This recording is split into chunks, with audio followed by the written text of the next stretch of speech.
빌드업이라는 말은 쌓아 올리다라는 뜻의 건축 용어에서 유래했습니다. 소설이나 운동 경기에서 결론에 도달하기까지 쌓아 올린 모든 작업을 빌드업이라고 합니다. 주로 빌드업을 축구에서 강조해요. 그래서 수비수부터 미드필더와 공격수까지 빌드업을 어떻게 잘 쌓느냐에 따라 골이 결정되기도 하고 중간에 역습당해 골을 먹기도 합니다. 소설도 마찬가지입니다. 좋은 소설이나 좋은 드라마는 스토리텔링에서 빌드업을 잘 쌓아가요. 그래서 중간에 뿌려놓은 떡밥을 잘 끝까지 회수하고 차곡차곡 쌓아 올린 빌드업을 통해 마지막에 반전을 꾀하기도 합니다. 출애굽기 이 서사 역시 하나님이 쌓아가는 빌드업입니다. 이스라엘 자손을 하나님이 출애굽시켜서 만들고자 하는, 이루고자 하는 목표가 있어요. 그것은 이스라엘이 제사장 나라, 거룩한 백성이 되는 것입니다. 그런데 이 빌드업 과정 중에 그 목표에 도달하지 못하면 빌드업이 실패하는 거죠. 그렇게 이 출애굽 과정에서 일어나는 다른 일들, 부차적인 일들, 이적, 표적 이런 데 마음을 빼앗기기보다는 우리를 구원하신 하나님의 목적을 기억하며 그 목적을 이루기까지 지금 내가 어디에 있는지 내 위치와 상황을 늘 점검해야 합니다. 출애굽은 이스라엘 자손이 파라오의 백성이 아닌 하나님의 백성이 되었다라는 뜻입니다. 그런데 하나님의 목적은 단순히 이스라엘 자손이 하나님의 백성이 되는 것이 아닙니다.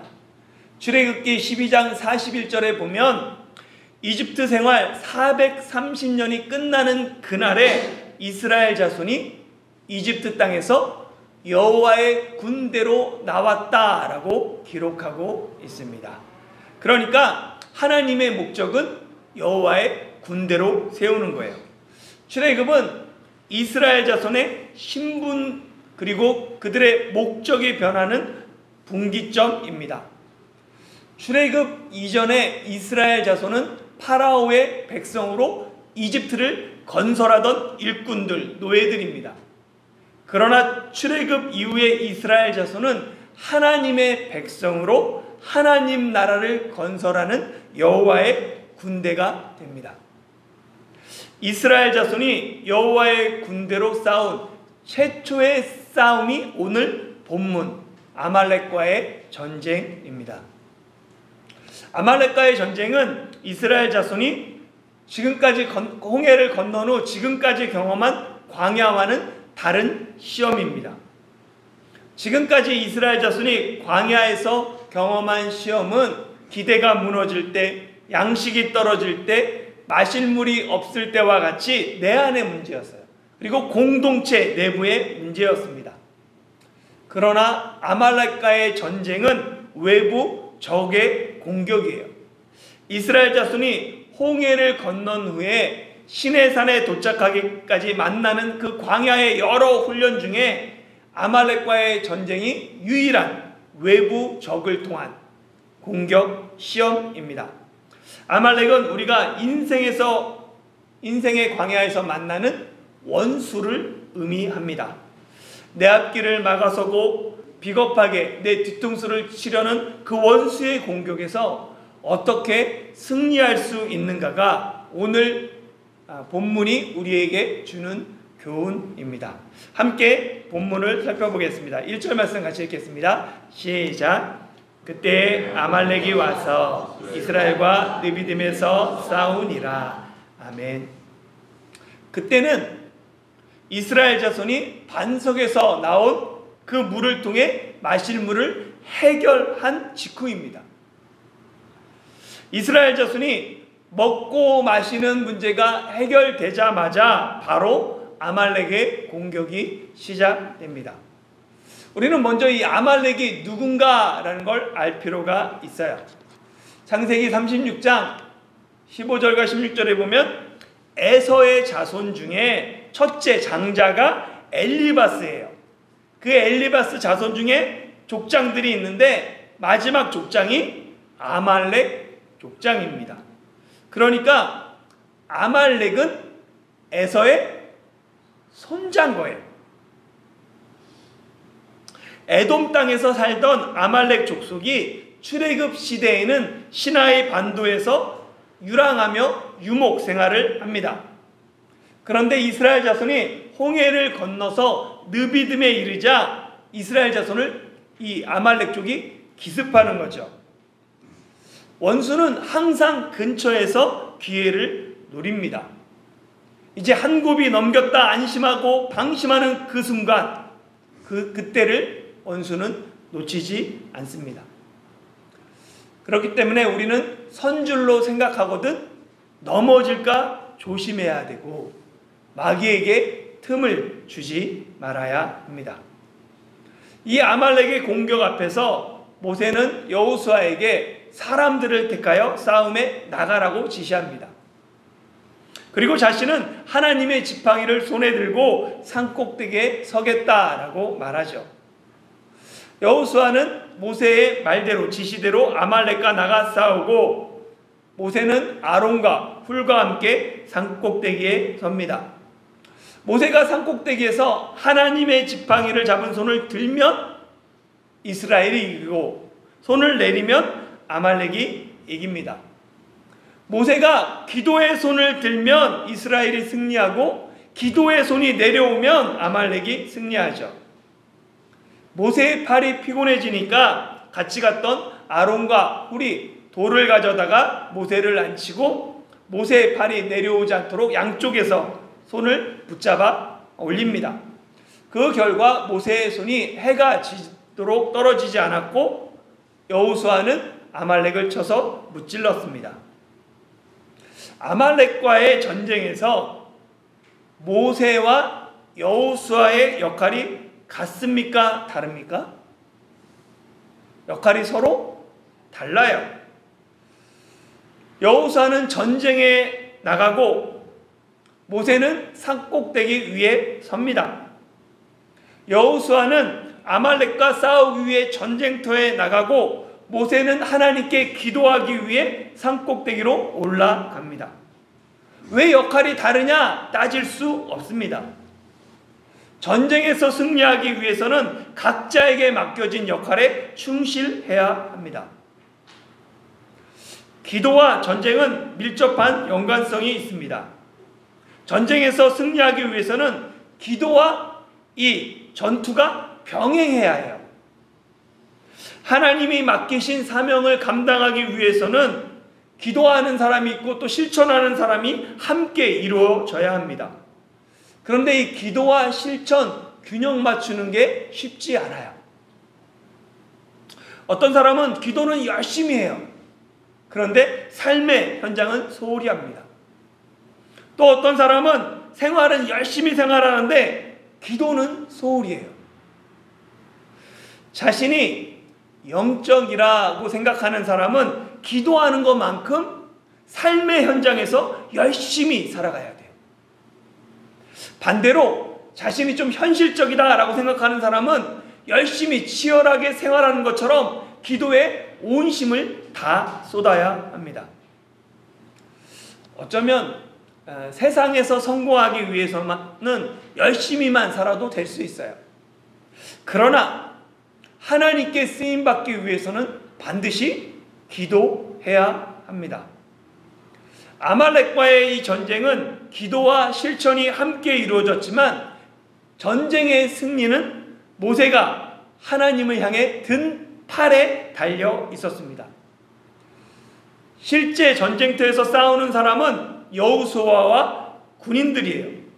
그러나 전쟁의 승패는 기도하는 모세에게 달려 있습니다. 하나님의 사명을 감당하기 위해서는 언제나 기도가 우선해야 한다라는 것을 의미합니다. 홀로 기도하는 것 매우 어렵습니다. 우리는 연약해서 자꾸만 팔이 내려가요. 그때 모세의 팔을 함께 붙잡아줬던 아론과 훌이 필요합니다. 기도의 동역자가 필요해요. 교회 안에는 기도하는 사람, 기도의 동역자, 실제 전쟁을 치르는 사람이 모두 필요합니다. 각자에게 맡겨진 역할을 감당할 때 교회 안에서 영적인 질서가 세워지고 원수의 어떤 공격에도 흔들리지 않고 승리할 수 있습니다. 목사가 혼자 모든 것을 감당하는 교회는 성장할 수 없습니다. 개척초교회는 어쩔 수 없이 목사가 다 감당해야 하죠.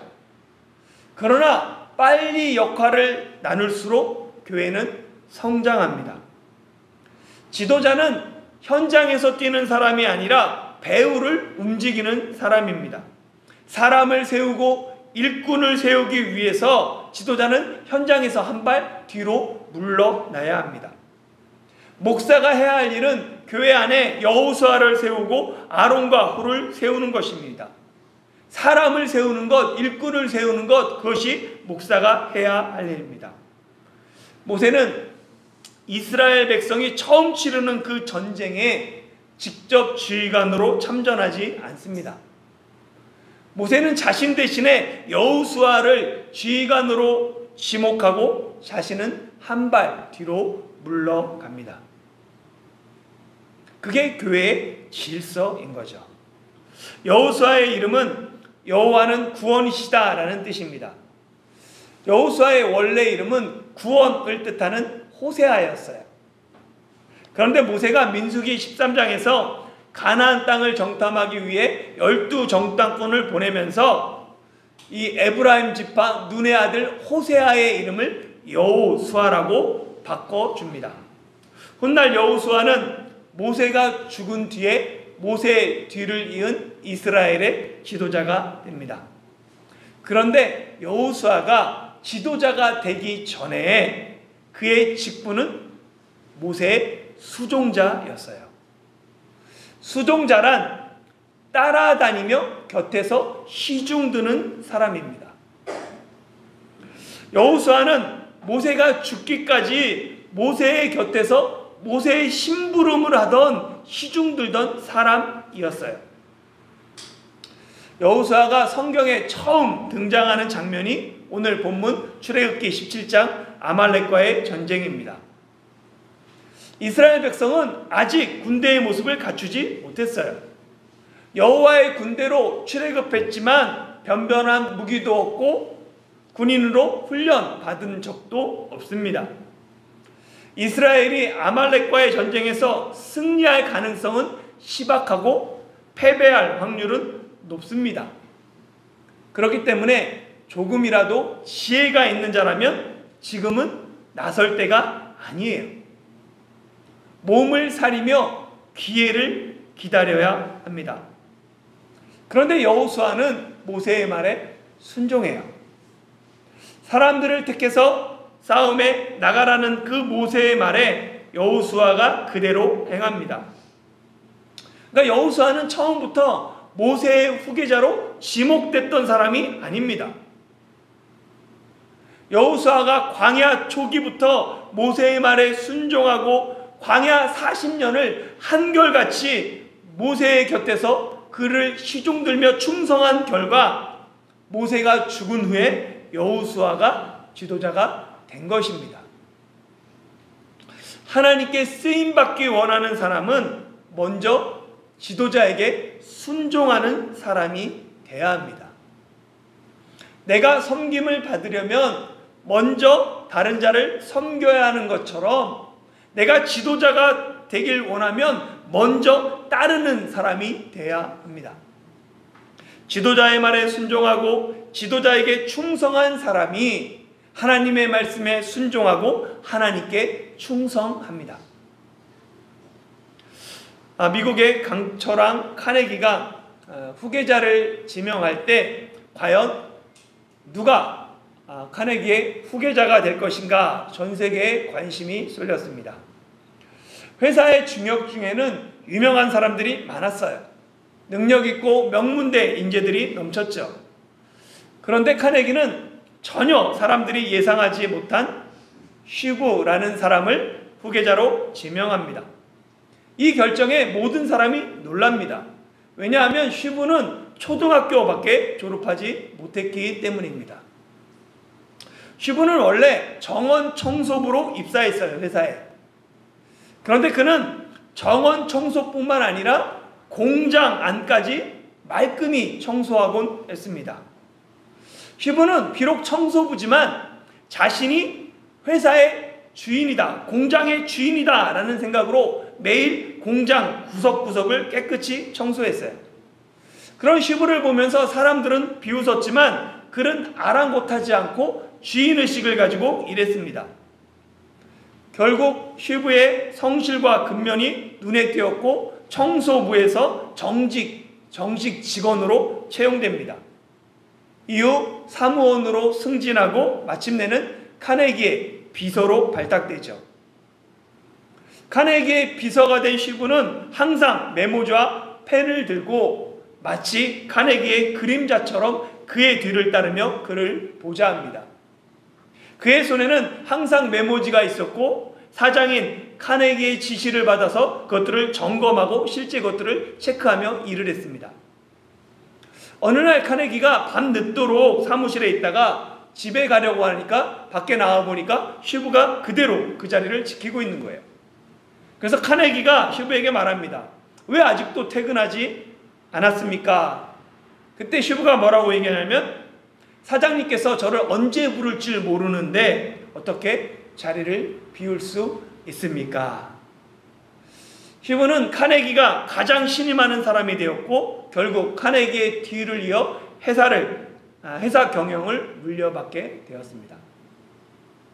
우리는 본문을 통해 원수의 공격에 맞서 각자의 역할에 충성해야 하며 무엇보다도 기도의 손이 내려가지 않도록 함께 기도하는 아론과 훌과 같은 기도의 동역자가 필요하다라는 교훈을 얻을 수 있어요. 그러나 우리의 초점을 지나치게 모세나 여호수아나 아론과 훌에 맞추지 말아야 합니다. 왜냐하면 모세가 손을 들어 전장에서 승리한 것은 우리를 위하여 간구하시는 예수님을 예표하기 때문입니다. 이 모세의 기도에 하는 그 팔은 피곤하면 자주 내려와요. 그러나 예수님의 팔은 내려오지 않습니다. 예수님은 하나님 우편에 항상 살아계셔서 우리를 위해 간구하십니다. 여호수아는 전쟁에서 피곤하고 마음이 약해질 때마다 산꼭대기를 바라보며 기도하는 모세를 바라보았을 것입니다. 마음이 약해지고 원수의 공격에 흔들릴 때마다 우리는 믿음의 주여 또한 온전케 하시는 이인 예수님을 바라봐야 합니다.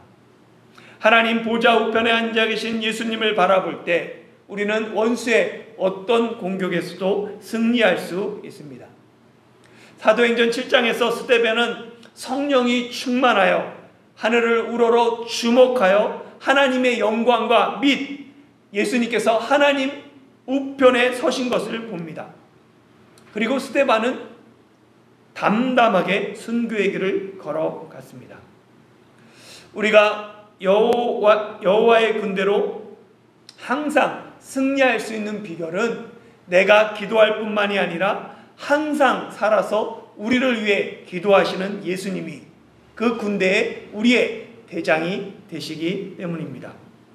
출애굽기 17장의 전반부는 반석을 치라 그리하면 물이 나오라는 말씀이었어요. 이것은 그리고 예수 그리스도의 십자가 죽음을 예표한다라고 지난주에 말씀드렸습니다. 이 출애굽기 17장 후반부는 산꼭대기에서 올라가면서 기도하는 모세의 모습을 통해 십자가에서 돌아가신 예수님이 부활하셔서 하나님 우편에 서서 우리를 위해 간구하신다라는 그 예수님을 예표합니다. 이 비밀을 알았기 때문에 모세는 그곳에 제단을 쌓고 이곳을 여호와 니시, 여호와는 나의 깃발이라고 불렀습니다. 깃발을 꽂는 것이 전쟁에서 승리했다라는 것을 의미합니다. 이 아말렉의 공격을 먼 훗날에 모세는 그때를 회상하며 이렇게 얘기해요. 신명기 25장 17절 18절 같이 읽어볼까요? 시작. 너희는 애굽에서 나오는 길에 아말렉이 내게 행한 일을 기억하라. 곧 그들이 너를 길에서 만나 내가 피곤할 때에 내 뒤에 떨어진 약한 자들을 젓고 하나님을 두려워하지 아니하였느니라. 아멘. 아말렉은 출애굽한 이스라엘 자손이 지치고 피곤한 틈을 노려서 뒤에서 떨어져 있는 약한 자들을 무참하게 살해했습니다. 이를 모세는 아말렉이 하나님을 두려워하지 않았다라고 말합니다. 아말렉은 이스라엘의 출애굽 소식을 들었을 거예요. 당시 이스라엘의 출애굽 소식은 너무나도 충격적인 소식이었기 때문에 주변 족속들에게 빠르게 그 소식이 전파되었습니다. 당연히 아말렉도 하나님이 열지왕을 통해서 이스라엘을 그 강력한 파라오의 손에서 구원하셨다. 그리고 그 이스라엘이 지금 이쪽으로 오고 있다라는 소문을 들었을 거예요. 그런데 아말렉은 이스라엘 자손의 피곤한 틈을 놓치지 않았고 그들의 뒤에서 이스라엘을 공격합니다. 하나님이 이스라엘 자손을 출애굽시키시고 그들을 약속의 땅으로 인도한다는 것 알았음에도 불구하고 아말렉은 이스라엘을 공격합니다. 그러니까 이 아말렉의 공격은 하나님의 구원과 하나님의 계획을 해방하기 위한 거예요. 그것을 막기 위한 것입니다. 하나님의 계획을 방해하며 비겁하게 뒤에서 약한 자를 공격한 이 아말렉은 하나님의 공의로운 심판을 자초합니다. 그래서 모세는 회상으로 끝나지 않고 그러므로 하면서 결론을 19절에 얘기해요. 같이 한번 읽어볼까요? 시작. 그러므로 내 하나님 여호와께서 내게 기업으로 주어 차지하게 하시는 땅에서 내 하나님 여호와께서 사방에 있는 모든 적군으로부터 내게 안식을 주실 때에 너는 천하에서 아말렉에 대한 기억을 지워버리라. 너는 잊지 말지니라. 아멘. 모세는 가나안 땅에 정착한 후에 천하에서 아말렉에 대한 기억을 지워버리라 라고 명령합니다. 출애굽 때 아말렉이 행한 악은 단지 기억하는 것으로만 끝나는 것이 아닙니다. 언젠가 반드시 하나님의 심판이 이루어질 것이다 라고 모세는 강조합니다. 이 천하에서 아말렉을 지워버리라 라는 이 모세의 명령이 훗날 이스라엘의 첫 번째 왕이 된 사울에게 주어진 첫 번째 과제가 됩니다. 사무엘상 15장 1절에서 3절에 보면 사무엘이 사울에게 이르되 여호와께서 나를 보내어 왕에게 기름을 부어 그의 백성 이스라엘 위에 왕으로 삼으셨은즉 이제 왕은 여호와의 말씀을 들으소서. 만군의 여호와께서 이같이 말씀하시기를 아말렉이 이스라엘에게 행한 일 곧 애굽에서 나올 때 길에서 대적한 일로 내가 그들을 벌하노니 지금 가서 아말렉을 쳐서 그들의 모든 소유를 남기지 말고 진멸하되 남녀와 소아와 젖먹는 아이와 우양과 낙타와 나귀를 죽이라 하셨나이다 하니. 아멘. 아말렉을 쳐서 그들의 모든 소유를 진멸하라는 명령은 하나님이 반드시 악을 심판하시는 공의의 하나님이심을 보여줍니다. 하나님을 두려워하지 않고 이스라엘 자손의 행진을 막아서며 하나님의 구원을 회방한 아말렉을 하나님은 때가 되자 공의로 심판하십니다. 하나님의 공의는 비록 더디게 보일지라도 반드시 실행됩니다. 아말렉 족속이 누구의 후손이라고 말씀드렸어요? 에서의 후손이에요. 아말렉과 이스라엘의 전쟁은 에서와 야곱의 대를 이은 전쟁입니다. 어머니 리브가 태 속에서 시작됐던 창세기 25장에 에서와 야곱의 싸움이 수백 년이 지나 느비딤에서 아말렉 족속과 이스라엘 족속의 전쟁으로 이어지고 또 수백 년이 지나 사울을 통하여서 진멸하라는 하나님의 말씀으로 이어집니다. 야곱은 장자의 복을 받기 위해 전 생애를 걸었던 이스라엘의 조상이고 에서는 팥죽 한 그릇에 장자의 명분을 팔아버린 아말렉의 조상입니다.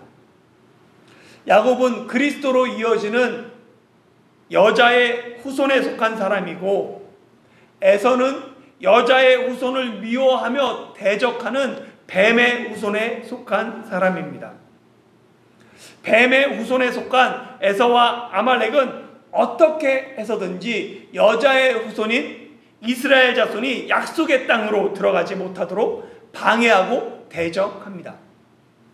하나님이 사울이 왕이 되었을 때 제일 처음 아말렉을 진멸하라고 명령하셨던 이유가 아말렉이 뱀의 후손으로 하나님의 구원 계획을, 여자의 후손인 이스라엘이 약속의 땅에 들어가는 것을 회방했기 때문입니다. 오늘날에도 뱀의 후손은 어떻게 해서든지 여자의 후손을 회방합니다. 천국에 들어가는 것을 막죠. 우리가 깨어 기도하지 않으면 마귀는 언제든지 뒤에 처진 약한 사람들을, 그 약한 부분들을 공격합니다. 우리의 약점을 귀신같이 알고 달려드는 그 마귀에게서 승리하기 위해서는 우리는 늘 깨어서 함께 기도해야 합니다. 홍해를 건넌 후 이스라엘 자손은 출애굽기 16장에서 먹는 문제에 시험을 받았고 17장에서 마시는 문제로 시험을 받았습니다. 이 먹고 마시는 문제가 해결되자 바로 아말렉의 공격이 이어지죠. 구원받은 성도가 광야에서, 인생의 광야에서 만나는 첫 번째 문제는 먹는 문제, 마시는 문제입니다. 그리고 이어지는 첫 번째 싸움이 아말렉과의 싸움이에요. 그러니까 홍해 이전에, 구원받기 이전에는 파라오와 싸웠어요. 그러나 홍해를 건넌 이유는 아말렉과 싸웁니다. 구원 이전에는 죄와의 싸움이었어요. 해방하기 위한, 그래서 예수 그리스도의 어린 양의 피가 필요했던 거고, 구원 이유는, 그래서 구원받은 이후에 성화, 거룩해지기 위한 싸움입니다. 아말렉은 에서의 후손이고 팥죽 한 그릇에 팔았던 그 장자의 명분 팥죽 한 그릇에 팔았던 에서는 육에 속한 사람의 대명사예요. 그러니까 니브가의 속에서 에서와 야곱이 싸운 것처럼 이제 구원받은 우리가 성도 속에서는 성령을 따르고자 하는 마음과 육체를 따르고자 하는 육체의 소욕이 공존합니다. 선을 행하기 원하는 나에게 악이 함께 있어요. 내 속사람은 하나님의 법을 즐거워하되 내 지체 속에 또 다른 법이 나를 죄의 법으로 끌고 사로잡아 갑니다. 육체의 욕심은 성령을 거스리고 성령은 육체를 거스립니다. 그러니까 육체의 소욕과 성령의 소욕이 내 속에서 서로 대적하고 싸웁니다. 구원받은 성도가 마주하는 첫 번째 싸움, 이 아말렉과의 전쟁은 육체의 소욕과 성령의 싸움입니다. 이 싸움은 한 번에 끝나지 않습니다. 대대로 평생의 과업이며 수건입니다. 끊임없이 되살아나서 나를 괴롭히는 육체의 욕심을 진멸하기 위해서는 날마다 내가 죽어야 합니다. 육체의 욕심은 내 힘으로 결코 승리할 수 없습니다. 육신의 법과 성령의 법 사이에서 괴로워하던 사도 바울을 해방시킨 것은 예수 안에 있는 생명의 성령의 법이었습니다. 하나님의 영이요 그리스도의 영이신 성령으로만 우리는 거룩하게 될 수 있습니다. 아말렉과의 전쟁은 구원 이후 성화의 문제입니다. 그래서 여호와께서 맹세까지 하시면서 아말렉과 더불어 대대로 싸우겠다고 말씀하신 것입니다. 사랑하는 성도 여러분, 우리가 부름받은 이 땅은 치열한 전투가 벌어지는 영적 전쟁터입니다.